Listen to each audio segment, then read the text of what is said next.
तमाम उम्र मजदूरी मगर सारी जिंदगी कर्ज में।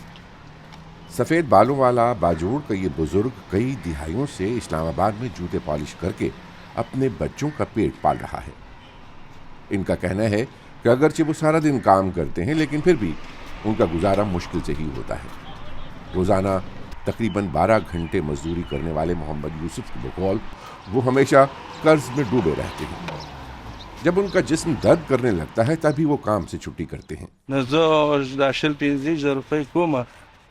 मैं माहाना 20 या 25 हज़ार रुपये कमाता हूँ। मेरी 7 बेटियां और एक बेटा है। इस आमदनी में अपना खर्च पूरा नहीं कर सकता, इसलिए मैं कर्ज में ही रहता हूँ।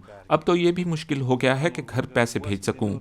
जब घर जाता हूँ तो मेरे पास पैसे नहीं होते, इसलिए कर्ज लेना पड़ता है और 20 दिन के लिए घर जाता हूँ। सुबह 7 बजे काम शुरू करता हूँ और शाम 6:30 या 7 बजे तक काम करता हूँ। मगरिब के वक्त मैं थक कर चूर हो चुका होता हूँ, पाँव में दर्द होता है, फिर मजीद काम नहीं कर सकता और छुट्टी कर लेता हूँ। यही यूसुफ की कुल कायनात है। वो हर राहगीर के जूतों पर नजर रखते हैं कि कोई गाहक मिल जाए और उनका काम चल सके।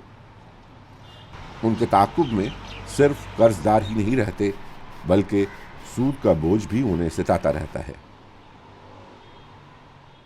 मैं एक बार सीढ़ी से गिर गया था और मेरे पांव जख्मी हो गए थे। इसके बाद मैं 1 साल घर पर बैठा रहा, लोगों से थोड़े थोड़े पैसे लेता और चूल्हा जलाता और कुछ नहीं था। इसके बाद मैं कर्ज में डूब गया। जो कमाता था घर भेज देता था, लेकिन कर्ज यूं का तूं ही रहा। कर्ज लेता रहा और एक से लेकर दूसरे को देता रहा, फिर सूद पर पैसे भी लिए।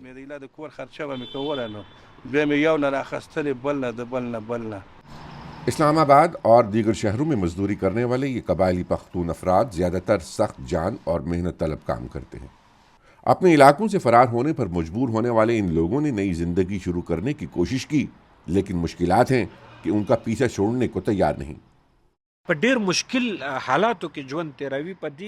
ये लोग बहुत मुश्किल हालात में ज़िंदगी गुजार रहे हैं। अगर आप इस्लामाबाद में देखें, जो रोज़ाना मजदूरी करने वाले हैं वो पख्तून हैं या कबायली लोग। जूते पालिश करने वाले देखें, वो भी पख्तून हैं या कबायली। बाजोड़ के लोग यहाँ इस्लामाबाद में ज़्यादातर जूते पालिश करने का काम करते हैं। इस तरह अगर गाड़ियों के सर्विस स्टेशन देखें, वहाँ भी हमारे कबीले के लोग अपनी बका के लिए काम करने पर मजबूर हैं। हालांकि इनमें कई लोग अपने आबाई इलाकों में नवाबी और खुशहाली की ज़िंदगी गुजारते थे। तब ये अगर खुश्क रोटी भी खाते थे तो ऐसे मज़े से जैसे गोश्त खा रही हों। मुहाजिरत पर मजबूर होने वाले ज़्यादातर कबायली पख्तूनों की नई जिंदगी हर कदम मुश्किलात से भरी हुई है। नया साल क्या इनके लिए कोई सुकून लाएगा, ये कहना तो मुश्किल है, लेकिन फिर भी ये पुरुम्मीद हैं कि हालात अच्छे ज़रूर होंगे।